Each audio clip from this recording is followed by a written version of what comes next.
Hello my dear friends, कैसे हैं आप सभी। मैं धनराज कुमार आपके अपने परिवार स्काई टीचिंग सेंटर पे सभी दोस्तों का स्वागत करता हूं। तो आइए हम लोग सीटेट दिसंबर 2024 के लिए अध्ययन कर रहे हैं, जो कि आज एसएसटी के मोस्ट इंपॉर्टेंट क्वेश्चन हम लोग करेंगे। और यदि आप हमारे चैनल पे नए हैं तो हमारे चैनल को सब्सक्राइब कीजिए, लाइक कीजिए और अपने दोस्तों के साथ शेयर करना न भूलें। चलते हैं हम अपने सेशन की तरफ। आज का हमारा पहला ही क्वेश्चन है आपके क्वेश्चन के, आपका स्क्रीन के ऊपर पहला ही क्वेश्चन कह रहा है कि जो भीमबेटका के जो पूरा स्थल है वो भारत के किस राज्य में पाए जाते हैं।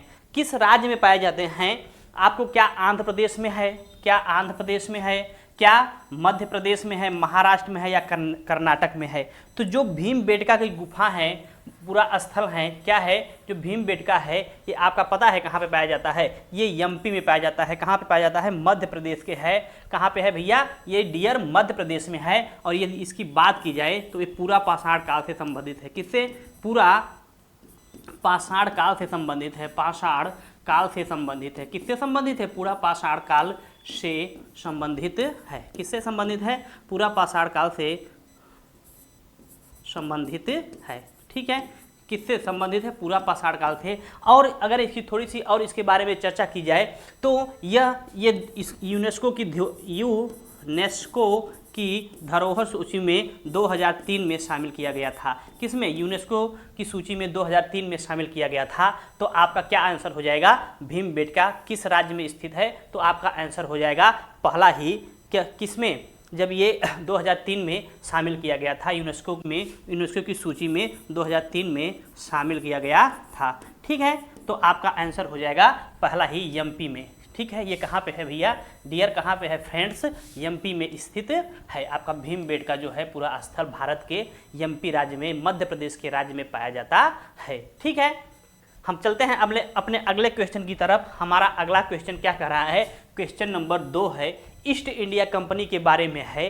क्या है ये? ईस्ट इंडिया कंपनी के बारे में है। तो ये क्या कहा जा रहा है, जरा सा आप लोग बताइए कि ईस्ट इंडिया कंपनी के तहत काम करने वाले सिपाहियों को में असंतोष के क्या कारण थे। वो जो सिपाही थे, सेना में थे, वो क्यों असंतुष्ट रहते थे, क्यों असंतोष रहते थे। तो आपका पहला कथन कह रहा है कि राजस्व वसूली के सख्त तरीके, वो जो था, जो राजस्व, जो ईस्ट इंडिया कंपनी थी, जो ब्रिटिश सरकार था, वो जो वहाँ पे है राजस्व यानी टैक्स जो होता था, कर होता था, उसको काफ़ी सख्ती से वसूल करती थी। बिल्कुल सही बात है। और वो क्या करती थी? भारी भरकम, ज़्यादा से ज़्यादा टैक्स लगान, क्या करती थी? टैक्स लगान ज़्यादा से ज़्यादा वसूलती थी। ये भी बात आपकी बिल्कुल सही है। ऑप्शन नंबर 3 बोल रहा है ऐसे कानून बनाना जिसमें सेना को काम करने वाले को जरूरत पड़ने पर समुद्र के पार भी जाना पड़ सकता था। क्या करते थे? यदि सेना को किसी जरूरत पड़ती थी, वो समुद्र के उस पार भी भेजा जा सकता था। तो आपका ऑप्शन नंबर 3 सही हो जाएगा। तो इसमें ए, बी और सी, इसमें क्या बोल रहा है? सही विकल्प का चयन कीजिए। तो आपका इसमें जिसमें तीनों सही रहेगा, क्योंकि तीनों ऑप्शन सही हैं, तो आपका ऑप्शन नंबर हो जाएगा किसमें है? आपका ऑप्शन नंबर डी में है। क्या किसमें है? डी में। ए, बी, सी, डी तीनों सही हो जाएगा। क्या हो जाएगा आपका? तीनों सही हो जाएगा। ये सही, तीनों के बारे में सही कथन है। ईस्ट इंडिया के बारे में, ईस्ट इंडिया के बारे में, किसके? ईस्ट इंडिया बारे में सही, तीनों सही कथन है। ठीक है, आगे चलते हैं। क्वेश्चन नंबर 3 कह रहा है, आपकी स्क्रीन के ऊपर रहा डियर, क्या बोल रहा है? क्वेश्चन नंबर 3 बोल रहा है कि वह व्यक्ति क्या कहलाते हैं जो ऐतिहासिक वस्तुओं का अध्ययन करते हैं। मतलब कहने का मतलब है जो इतिहास का अध्ययन कहलाते हैं।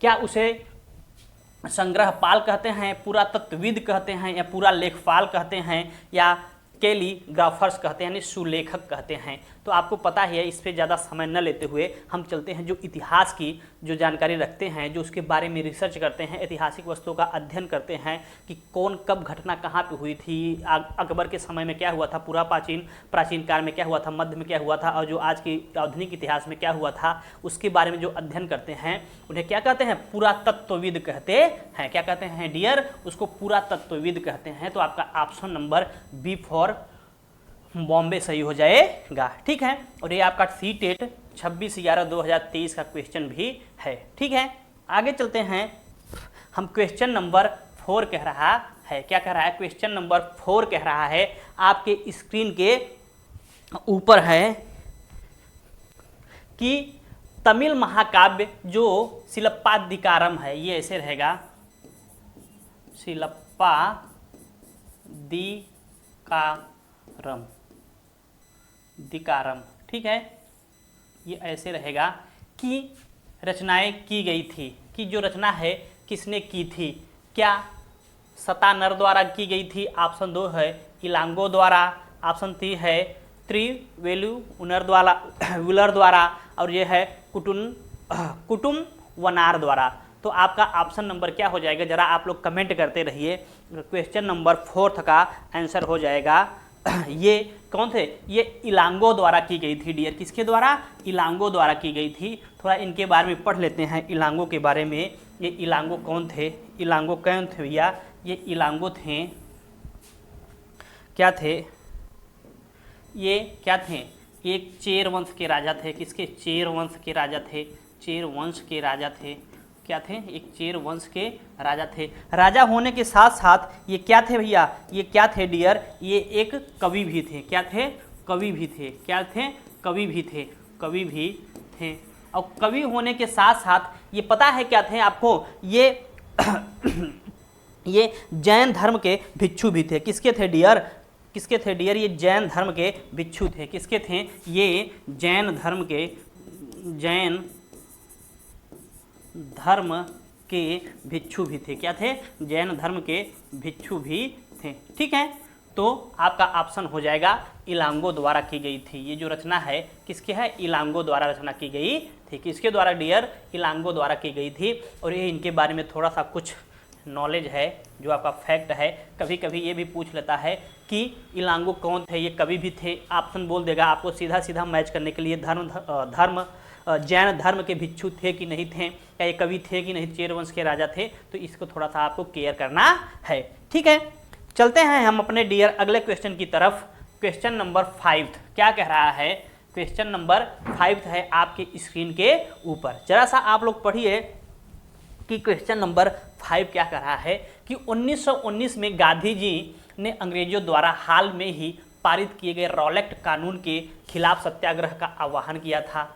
आपको पता है रॉलेट एक्ट, जिसमें न कोई, उसमें कुछ आपका मान्य नहीं करते थे, न कोई कोर्ट होती थी, न कोई सुनवाई होती थी, और क्या होती थी, न कोई कोर्ट होती थी, न कोई दलील होता था, न कोई अपील होता था, न कोई सुनवाई होता था, क्या होता था, न कोई अपील होती थी, न कोई दलील होती थी, क्या होती थी, न कोई दलील होती थी। सीधा संदेह के आधार पर, किसके भैया, संदेह के आधार पर गिरफ्तार किया जाता था, किसके, गिरफ्तार कर लिया जाता था। और इसी रॉलेट एक्ट को भैया काला कानून भी कहा जाता था, क्या कहा जाता था, रॉलेट एक्ट को क्या कहा जाता था डियर, काला कानून भी कहा जाता था, काला कानून भी कहा जाता था, क्या कहा जाता था, काला कानून भी कहा जाता था, ठीक है। तो क्या बोल रहा है कि 1919 में, कब की बात है, 1919 में गांधी जी ने अंग्रेजों द्वारा हाल में ही पारित रॉलेट एक्ट के खिलाफ सत्याग्रह का आह्वान किया, बिल्कुल सही बात है। ऑप्शन नंबर दूसरा क्या बोला, किसमें कब किया था, 1919 में किया था। ऑप्शन नंबर बी कह रहा है कि पर मोहम्मद अली जिन्ना ने रॉलेट कानून का समर्थन किया, नहीं डियर, नहीं, इसको मोहम्मद अली जिन्ना ने क्या किया था, जिन्ना ने इसका क्या किया था, विरोध किया था, ने इसका क्या किया था डियर, इसका विरोध किया था, क्या किया था, इसका विरोध किया था, क्या किया था, विरोध किया था, क्या किया था, विरोध किया था। तो ये ऑप्शन आपका गलत हो जाएगा, क्या हो जाएगा, ये ऑप्शन आपका गलत हो जाएगा। तो आपका ऑप्शन क्या हो जाएगा, ओनली ए सही हो जाएगा, बी गलत हो जाएगा। तो ओनली सही विकल्प आपको चयन करना है, क्या करना है, सही विकल्प का चयन। तो ये सही है किंतु बी गलत है, हाँ, तो आपका पहला ही आंसर सही हो जाएगा। क्वेश्चन नंबर 5 का क्या हो जाएगा, पहला ही आंसर सही हो जाएगा, क्या हो जाएगा, पहला ही आंसर सही हो जाएगा कि ए सही है परंतु बी क्या है भैया, बी गलत है डार्लिंग। चलते हैं अगले पेज पर, हम अपने अगले क्वेश्चन की तरफ चलते हैं। आज का क्वेश्चन नंबर 6 रहा आपके स्क्रीन के ऊपर, किसके ऊपर है डियर, स्क्रीन के ऊपर। क्वेश्चन नंबर 6 कह रहा है कि हेनरी डेरोजियो निम्नलिखित में से कौन से समाज सुधारक मतलब आंदोलन के नेता थे? क्या स्वाभिमान आंदोलन के थे, अलीगढ़ के थे, यंग बंग के थे, या सिंह सभा के आंदोलन थे? आपको जरा सा बता दें किसके हैं ये, किसके थे? जो हेनरी डेरोजियो थे वो यंग बंग बंगाल के नेता, बंगाल के क्या थे? आंदोलन के नेता थे। किसके थे? अब जो अलीगढ़ है क्या है? जो अलीगढ़ है क्या है? अलीगढ़ के सर सैयद अहमद थे। क्या थे? कौन थे? सर सैयद अहमद थे। कौन थे? सर सैयद अहमद थे, अहमद थे। ठीक है। और जो सिंह सभा आंदोलन था ये सिंह सभा आंदोलन सिखों द्वारा चलाया गया था। किसके द्वारा चलाया गया था भैया? डियर सिखों द्वारा चलाया गया था। किसके द्वारा? सिखों द्वारा चलाया गया था। सिखों द्वारा चलाया गया था। ठीक है। तो ये इसका ऑप्शन क्या हो जाए? यंग बंगाल आंदोलन के कौन थे? कि जो आंदोलन के नेता थे वो कौन थे? हेनरी डेरोजियो थे। कौन थे? हेनरी डेरोजियो किसके थे? वो यंग बंग के थे। ठीक है।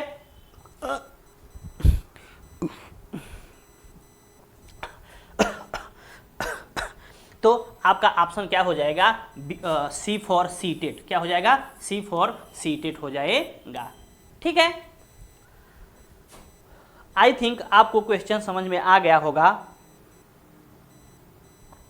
अब चलते हैं क्वेश्चन नंबर अगले की तरफ। क्वेश्चन नंबर 7 क्या कह रहा है कि अब आ गया, अंग्रेजों ने नील की खेती की। कहाँ कहाँ पे की? आपने अंग्रेजों ने नील की खेती क्या जमैका में की, भारत में की, कैरिबियाई द्वीप समूह पे की, और वेनेजुएला में की। तो आपका आंसर क्या हो जाएगा कि आपका क्वेश्चन नंबर 7 का क्या हो जाएगा? कहाँ कहाँ पे की थी, कहाँ कहाँ पे किया था।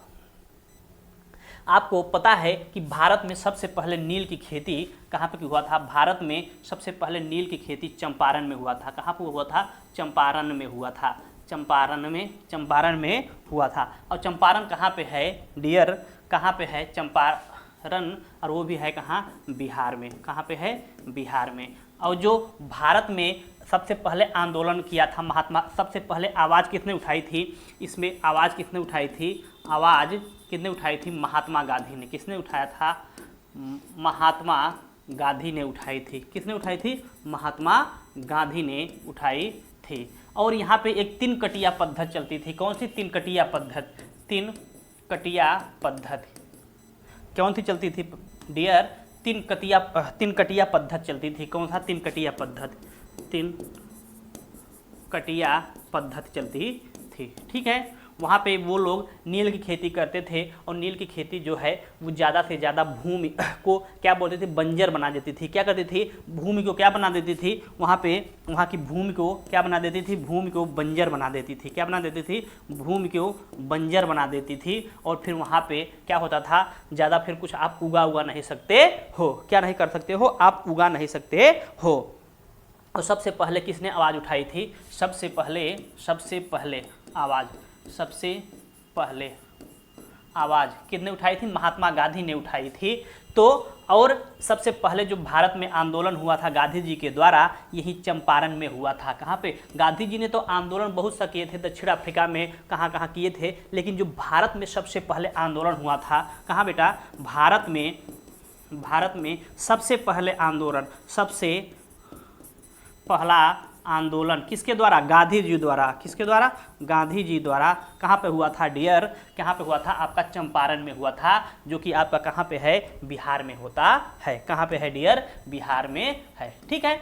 तो ये कहाँ कहाँ पे उन्होंने ये नील की खेती की थी? भारत में अंग्रेजों ने कहाँ कहाँ की थी? भारत और जमैका में की थी। कहाँ की थी डियर? भारत और जमैका में की थी। तो आपका ऑप्शन नंबर ए और बी दोनों सही हो गया। न कैरिबियाई में किए थे, न वेनेजुएला में किए थे। तो आपका ऑप्शन नंबर ए सही हो जाएगा। क्या सही हो जाएगा डियर? आपका option number A for America सही हो जाएगा। ठीक है। चलते हैं हम अपने अगले क्वेश्चन की तरफ। आज का हमारा अगला क्वेश्चन क्या कह रहा है? आज का हमारा अगला क्वेश्चन क्या कह रहा है? क्वेश्चन नंबर 8 कह रहा है, किसके बारे में है?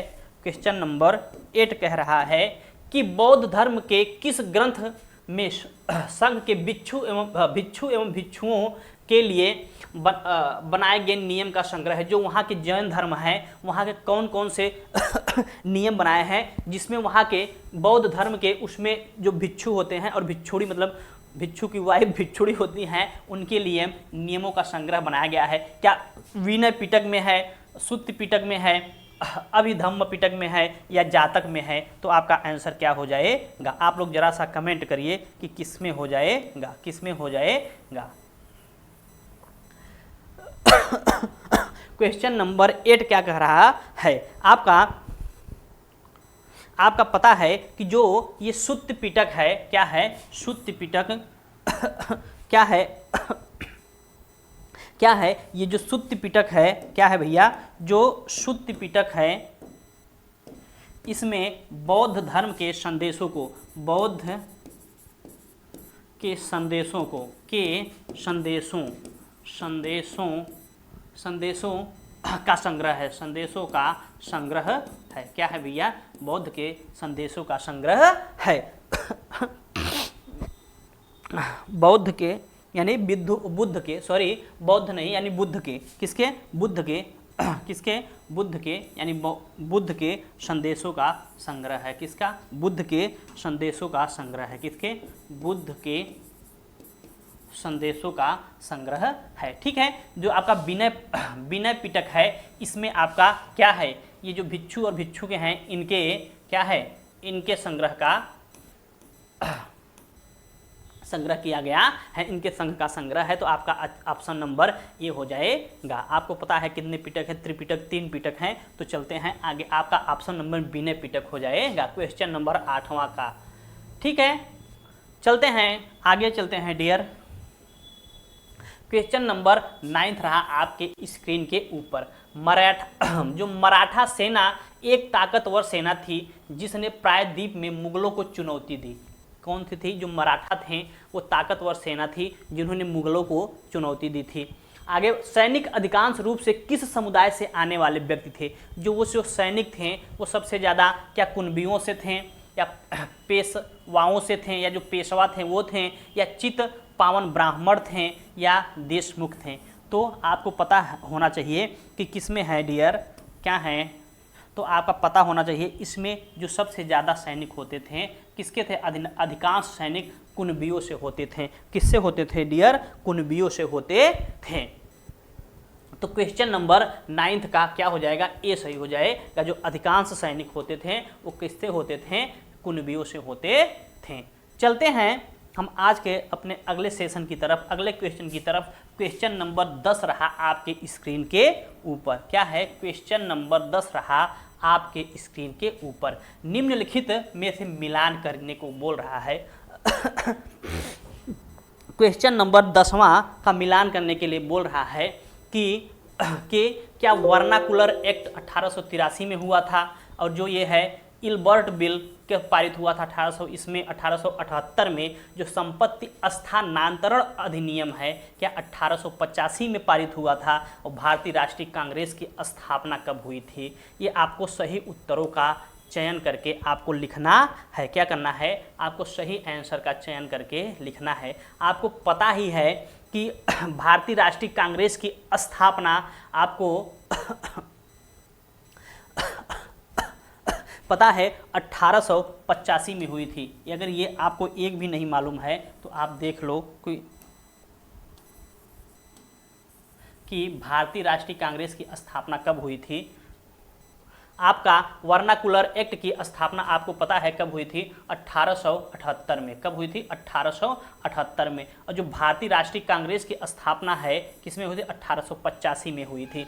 तो पहला का तीसरा, पहला का क्या हो जाएगा? दूसरा हो जाएगा। पहला का दूसरा किसमें? इसमें भी है, हाँ ये भी अभी चलेगा। पहला, ये तो पहला का तीसरा ये भी गलत हो गया, पहला का चौथा ये भी गलत हो गया। यहीं से पहले आप काटना सीख जाओ। और सी का जो है, जो डी है, डी का तीसरा किसमें नहीं है? इसमें भी डी का तीसरा नहीं है, इसमें भी डी का तीसरा नहीं है। तो आपका ऑप्शन नंबर बचा। आप इलिमिनेट मेथड से आप लगाओगे दिमाग। यदि आपको 2 भी आंसर सही पता रहेगा तो आप काट लोगे। ठीक है।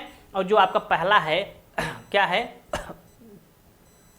कि जो सी का जो इल्बर्ट बिल है वो 1800 किस में 82 में हुआ था, किस में हुआ था 1882 में हुआ था। और जो ये है आपका 3 है, 3 का कब हुआ था, 3 का जो संपत्ति स्थानांतरण है 3 का वो कब हुआ था 1882 में हुआ था।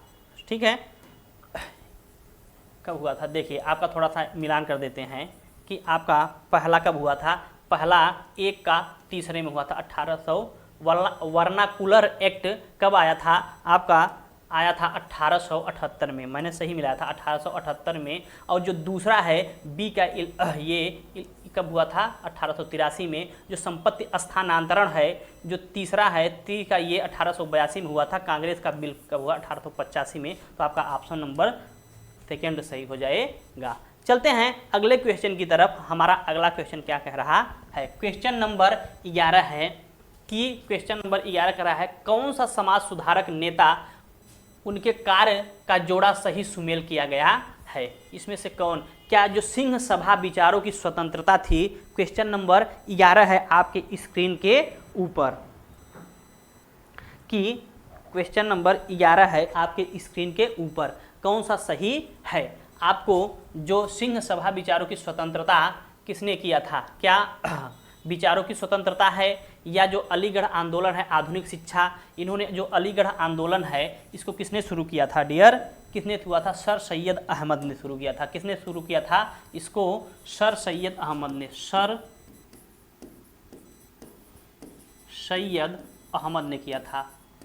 किसने किया था, सर सैयद अहमद ने शुरू किया था। तो आपका यही आंसर सही हो जाएगा। क्वेश्चन नंबर 11, क्वेश्चन नंबर 11 का क्या सही हो जाएगा, बी हो जाएगा, अलीगढ़ आंदोलन आधुनिक शिक्षा। आधुनिक शिक्षा ये थी कि मुस्लिमों को ज़्यादा से ज़्यादा शिक्षित किया जाए। किसको, मुस्लिमों को ज़्यादा से ज़्यादा शिक्षित किया जाए। क्या किया जाए, ज़्यादा से ज़्यादा शिक्षित किया जाए। क्या किया जाए, ज़्यादा से ज़्यादा शिक्षित किया जाए। ठीक है, तो आपका option number B for Bombay सही हो जाएगा। ठीक है, प्रार्थना समाज केवल हिंदू विचारों प्राप्त करता था, नहीं ये है जो समाज सिंह सभा से प्रेरित था। आपका ये भी ऑप्शन गलत हो जाएगा, ये भी गलत हो जाएगा, ये भी गलत हो जाएगा। Option number B for Bombay सही हो जाएगा। आगे चलते हैं, आज का क्वेश्चन नंबर 12 क्या कह रहा है, क्वेश्चन नंबर 12 कह रहा है कि किन स्थानों पर 1875 में विश्वविद्यालयों की स्थापना की जा रही थी। जो 1857 की जब क्रांति हुई थी, कब हुई थी, आपको 1857 की क्रांति पता होगी। 1857 की क्रांति आपको पता होनी चाहिए कि इस समय में कहाँ पे जगह पे विश्वविद्यालय में स्थापना हो रही थी। कब कहाँ पे स्थापना हो गई थी, क्या दिल्ली, कलकत्ता एवं बॉम्बे में हो रही थी, कलकत्ता, मद्रास एवं दिल्ली में हो रही थी, या कलकत्ता, बॉम्बे एवं मद्रास में हो रही थी, बॉम्बे, मद्रास। तो आपको पता होना चाहिए कि कब कलकत्ता, बॉम्बे और मद्रास में हो रही थी। कहाँ पे हो रही थी, कलकत्ता, मद्रास और बॉम्बे में हो रही थी। क्वेश्चन नंबर 12 का सी सही हो जाएगा। कहाँ पे, कलकत्ता में, बॉम्बे और मद्रास, यानी अब का जो है चेन्नई है। मद्रास को अब का क्या बोलते हैं, चेन्नई बोलते हैं। पहले जो मद्रास था, सॉरी जो चेन्नई था उसका नाम मद्रास था, अब ये चेन्नई हो गया है। चलते हैं क्वेश्चन नंबर 13 क्या कह रहा है, क्वेश्चन नंबर 30 कह रहा है, क्वेश्चन नंबर 13 कह रहा है कि क्वेश्चन नंबर 13 निम्नलिखित में से किसने खालसा संस्था की स्थापना की। जो खालसा संस्था की स्थापना किसने थी, क्या गुरु नानक देव ने की थी, गुरु अर्जुन ने की थी, और गुरु गोविंद सिंह ने की थी, क्या गुरु तेग बहादुर ने की थी। खालसा क्या है, खालसा संस्था का स्थापना किसने किया था, आपको पता है गुरु गोविंद सिंह ने किया था। किसने किया था, खालसा संस्था का किसने किया था, गुरु गोविंद। और इन्होंने एक पाहुल प्रणाली की शुरुआत की थी। किसकी, पाहुल प्रणाली की,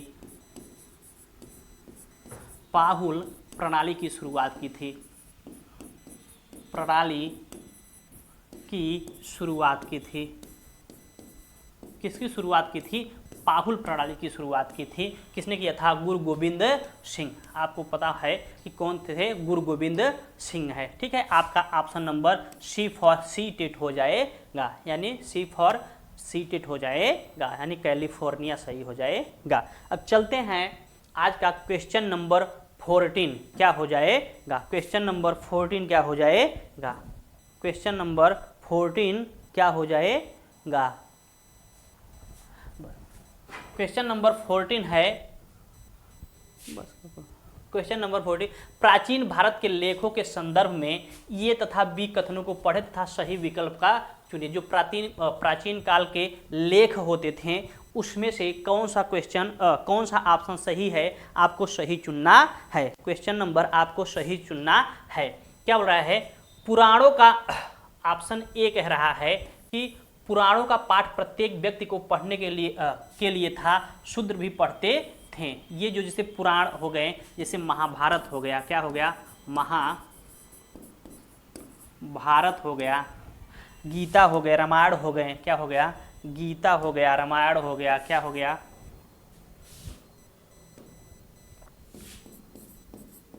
गीता हो गया, आपका रामायण हो गया, आपको 18 पुराण पता ही है, रामायण हो गया, ये सब पुराण थे। ये इसे शूद्र भी पढ़ते थे, नहीं, शूद्र को पढ़ना वर्जित था। क्या था, वर्जित था। शूद्र जो हैं, वो जो शूद्र हैं वो नहीं पढ़ सकते थे शूद्र, क्योंकि कभी कभी वो जो कभी कभी कुछ मंत्रों का जब उच्चारण कर लेते थे, जो शूद्र हैं, क्या थे डियर, जो शूद्र थे, जो शूद्र मंत्रों का जब उच्चारण भी नहीं कर सकते थे, कभी मंत्रों का उच्चारण भी नहीं कर सकते थे। यदि वो मंत्रों का उच्चारण कर लेते थे तो उनकी जो जिह्वा है उसको काट दिया जाता था। तो सोचो उनके साथ कितना अन्याय किया जाता था। क्या करता था, और शूद्र को क्या करते थे, इसे पढ़ते थे, शूद्र पढ़ने पे वर्जित था, इसे शूद्र नहीं पढ़ सकते थे। और ऑप्शन बी कह रहा है कि शूद्रों को वेद पढ़ने की अनुमति नहीं थी। हाँ बिल्कुल सही ये कह रहा है। क्या बोल रहा है कि आपको शूद्रों को जो है वेद पढ़ने की अनुमति नहीं थी डियर। क्या थी, अनुमति नहीं थी। ये ऑप्शन आपका सही हो जाएगा। तो ऑप्शन आपका ये गलत है। क्या है, ये गलत है और बी सही है। तो इसमें कौन सा है, ये सही है, नहीं ये सही है परंतु बी गलत है, नहीं ये आपका गलत हो जाएगा। तो जो बी सही है परंतु बी सही है परंतु ए गलत है। हाँ सही बात, आपका ऑप्शन नंबर बी सही हो जाएगा। क्या सही हो जाएगा, बी सही हो जाएगा। कि क्या बोल रहा है कि जो बी है वो सही है बट जो ए है वो गलत है। क्या है, जो बी जो ए है वो आपका गलत है, लेकिन बी आपका क्या है, बी सही है। ठीक है, नहीं आपका ऑप्शन क्या हो जाएगा, ए गलत है, हाँ बी सही है परंतु ए गलत है, हाँ सही है। तो आपका यही आंसर सही हो जाएगा। ठीक है, चलते हैं अगले क्वेश्चन की तरफ। जो आरिका मेडू का रोमन नाम क्या था, आरिका मेडू का रोमन नाम क्या था। तो आपको होना चाहिए कि ये रोमन नाम ये पोडुका था। क्या था, ये पोडुका रोमन नाम था। कौन सा था नाम, रोमन नाम था, पोडुका था, पट्टाला नहीं था, सोपतमा नहीं था, काना नहीं था। तो आपका ऑप्शन नंबर ये ही सही हो जाएगा, ए फॉर अमेरिका। ठीक है,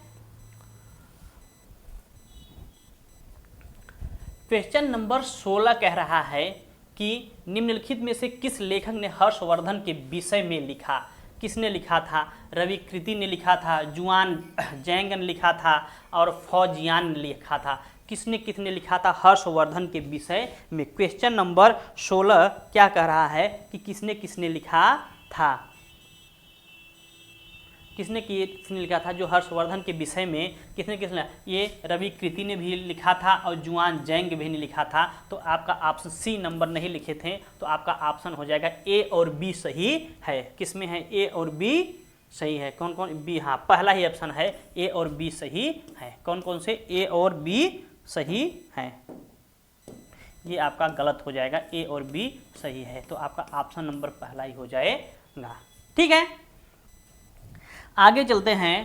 क्वेश्चन नंबर 17 रहा आज का डियर आपके स्क्रीन के ऊपर। क्या कौन मानता था कि हमारे कृत्य का परिणाम ही कर्म है। क्या महावीर मानते थे, बुद्ध मानते थे, अनंग मानते थे, जो पाणिनि हैं जिन्होंने अष्टाध्यायी की रचना की है, क्या उन्होंने मानते थे, कौन मानते थे। क्वेश्चन नंबर 17 क्या कह रहा है, क्वेश्चन नंबर 17 ये आपके क्वेश्चन नंबर 17,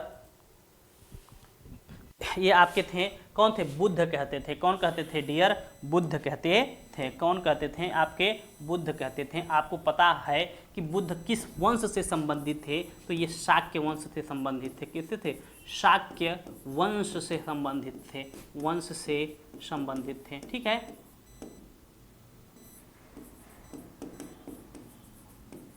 और संबंधित थे किसके? जो बुद्ध थे वो किस वंश से संबंधित थे? शाक्य वंश से। और इसे एशिया का ज्योतिर्पुंज कहा जाता था। किसको? बुद्ध को। किसको? बुद्ध को एशिया का